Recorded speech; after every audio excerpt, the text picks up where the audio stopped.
تو میرے پاس گاڑی تھی، اچانک بالکل فٹ چل رہی گاڑی کا ٹائر برسٹ ہو جاتا. اچھا میرے پاس پیچھے کیش پڑا ہوا ہے گاڑی میں اور بالکل سنسان ہم سڑک پہ موجود ہیں. میں نے انا اللہ و انا الیہ راجعون پہ پڑھ لیا.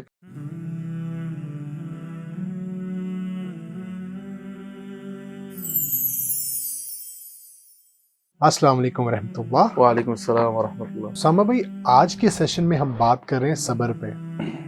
تو رمضان میں ویسے بھی ہم کافی چیزوں پہ صبر کرتے ہیں، بٹ کچھ ایسے ایسپیکٹ بھی ہیں جس پہ کہ آپ اس کو اور ڈیٹیل میں ذرا بات کریں کہ ہم اور زیادہ اس کو کیسے کنسسٹنٹ رکھ سکتے ہیں، اس کو پریکٹس کر سکتے ہیں اور اپنی عملی لائف میں یا سوشل لائف میں کیسے اس کو انکارپوریٹ کر سکتے ہیں. بسم اللہ الرحمن الرحیم. آپ نے بہت سارے چیزوں میں دیکھا ہوگا کہ انسان کو سب سے بڑا چیلنج جو آتا ہے وہ صبر ہی ہوتا ہے، جس کی وجہ سے وہ اپنے پروفیشنل لائف میں، پرسنل لائف میں اس کو چیلنجز آ رہے ہوتے ہیں. اور وہ کیا ہوتا ہے کہ وہ صبر جو ہوتا ہے وہ انسان کے لیے سب سے ایک چیلنجنگ فیز ہوتا ہے. اور اگر قرآن میں دیکھیں تو اللہ تعالیٰ نے جگہ جگہ وَبَشِّرِ الصَّابِرِينَ وَاسْتَعِينُوا بِالصَّبْرِ وَالصَّلَاةِ وَتَوَاصَوْا بِالْحَقِّ وَتَوَاصَوْا بِالصَّبْرِ، کہ جو صبر والوں کے ساتھ. اچھا، اب جو صبر ہے یہ انسان عمومی طور پہ نہ کرنے کی وجہ اس میں کیا ہوتی ہے؟ تو اگر قرآن کی ایت عَسَىٰ أَن تُكْرِهُوا شَيْئًا وَهُوَ خَيْرٌ لَكُمْ وَعَسَىٰ أَن تُحِبُّوا شَيْئًا وَهُوَ شَرٌّ لَكُمْ، یہ انسان کو سمجھ آ جائے تو صبر کی فلسفی انسان کے لیے بہت آسان ہو جائے. صبر کیا ہوتا ہے کہ بھئی کوئی چیز ہے جو آپ کی امیدوں اور آپ کے جسے کہتے ہیں نا وشز کے مطابق نہیں ہو پا رہی اور اس سے الٹ ہو رہی ہے اور اس پر آپ نے صبر کرنا. میں تکلیف میں نہیں رہنا چاہتا لیکن مجھے تکلیف ہو رہی ہے، صبر کرنا. میں چاہ رہا تھا یار فلاں جگہ میری شادی ہو جائے، نہیں ہوئی ہے، مجھے صبر کرنا ہے. مجھے ایک جاب کی بہت زیادہ ایکسپیکٹیشن تھی، میں بہت دوڑا، نہیں ہوا، مجھے صبر کرنا ہے. اچھا، اب ایسے موقع پر صبر ریئلائز کرنے کے لیے کیا کرنا ہوتا ہے؟ آپ کو اس میں صرف خیر کی توقع اپنے لیے رکھنا، اس میں میرے لیے خیر ہوگی، یہ صبر کی پہلی سیڑھی ہے.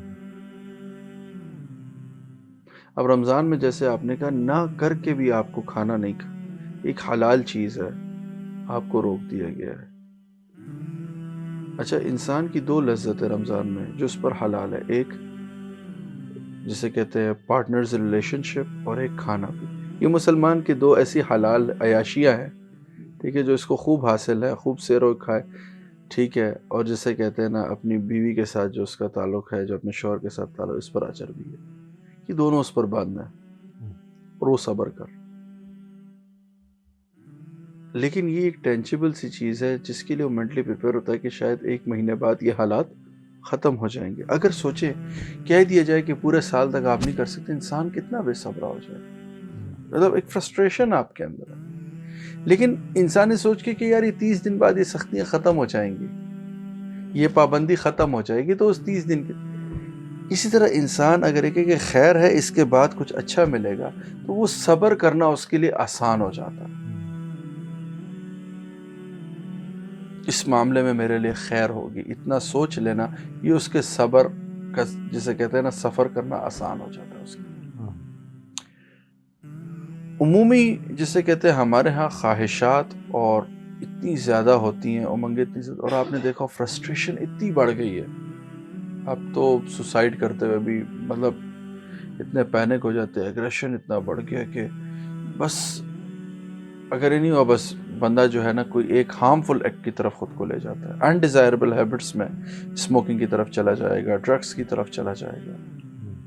کیا ہے کہ وہ سمجھ رہا تھا یار یہ میری چیز شاید میرے لیے خیر تھی، وہ یہ نہیں سمجھ رہا کہ شاید اس میں آپ کے لیے خیر نہ ہو. تو بہت سے آپ کے ساتھ زندگی میں ایسے واقعات ہوئے ہوں گے، ذرا کبھی ریکال کریں، ابھی جتنے لوگ دیکھ رہے ہیں کہ وہ آپ چاہ رہے تھے ویسا ہو، نہ ہونے کی وجہ سے بہت سی خیریں آپ کو ملی. میں ایک چھوٹا سا اپنا واقعہ شیئر کرتا ہوں. ہم ٹوبا ٹیکسنگ سے آ رہے تھے، تو میرے پاس گاڑی تھی، ساتھ میں ایک دو اور لوگ تھے، ڈرائیور تھا اور پیچھے گارڈ تھا. تو گاڑی کا اچانک بالکل فٹ چل رہی گاڑی کا ٹائر برسٹ ہو جاتا. اچھا میرے پاس پیچھے کیش پڑا ہوا ہے گاڑی میں جو ان 2 لوگوں کو بھی نہیں پتا, کسی کی امانت ہے. میں نا اب پریشان ہو گیا اور بالکل سنسان ہم سڑک پہ اب موجود ہیں. تو قصہ مختصر نہ لوگ بھاگتے ہوئے آئے, میں نے انا اللہ و انا الیہ راجعون پہ پڑھ لیا کیونکہ علاقہ مشہور تھا کہ یہ بڑا ڈینجرس. وہ لوگ آئے بڑے اچھے, انہوں نے فوراً سے گاڑی کو پھر باندھا 2 بیلوں کے ساتھ کھینچ کے اسے جو ہے لے گئے ایک گھر کے اندر کھڑا کر دیا اس کو. انہوں نے کہا یہ ٹائر تو صبح جنگ سے شہر سے منگانا پڑے گا ہمیں. ہم نے فجر پڑھی, فجر کے کوئی میرے خیال ناشتہ کیا, سارا کچھ ہوا. صبح جو ہے نا جی دیکھا وہ ٹائر آ رہا ہے, تو ٹائر جو ہے وہ فکس ہوا. تو ایک صاحب آئے, اس صاحب نے کہا یار وہ پتہ چلا رات کو آگے 2 گاڑیاں لوٹی ہیں. تو میں جو ہے سجدے میں گر گیا. اب مجھے پورے ٹائم یہ ریئلائز تھی کہ میری رات ضائع ہو گئی, شاید میں کہاں ہوتا, شاید میں کہاں ہوتا. اس واقعے کے بعد سے میں نے اپنی لائف میں کچھ ہوتا تو میں نے ایک اپنے لیے ریئلائز کیا کہ یار نہیں اس میں کوئی خیر ہوگی, اور خیر کا پہلو مجھے نظر بھی آتا. تو ہمیشہ صبر جو ہے, صبر کیا کس پہ کرنا ہے کہ چاہت سے ہٹ کے کوئی چیز آپ پر ہو گئی, کوئی ایسی انہونی ہو گئی جیسے آپ نہیں چاہتے تھے کہ یہ بندہ میرے سے جدا ہو, وہ بندہ آپ سے جدا ہو گیا, آپ صبر کرو, کیا پتہ خیر ہو. بہت سے آپ کے گھر کے بزرگان ہوتے ہیں اللہ کو پیارے ہو جاتے ہیں, بہت تکلیف ہوتی ہے, اس تکلیف کو ایسا کیا پتہ اس میں ان کے لیے خیر ہو, کیا پتہ اللہ ان کو محتاجی سے بچانا چاہتے ہو, کیا پتہ اس پہ وہ بیماری نے اتنا سخت وقت لایا ہو کہ اللہ نے کہا اس کو اس سے آزاد کر دیا جائے. تو صبر کے لیے سب سے پہلے کیا کرنا ہے کہ یہ توقع رکھنا کہ اللہ کی طرف سے خیر ہوگی. کیونکہ اللہ قرآن میں فرماتے ہیں عسیٰ ان تکرہوا شیئا وہو خیر لکم, کہ شاید تم یہ جس چیز کو کرا سے دیکھ رہے ہو تمہارے لیے خیر ہو. سان تحبوا شیئا, یہ چیز ہے تم اسے اپنے لیے اچھا سمجھ رہے ہو, وہو شر لکم, کیا پتہ تمہارے لیے شر ہو. واللہ یعلم وانتم لا تعلمون.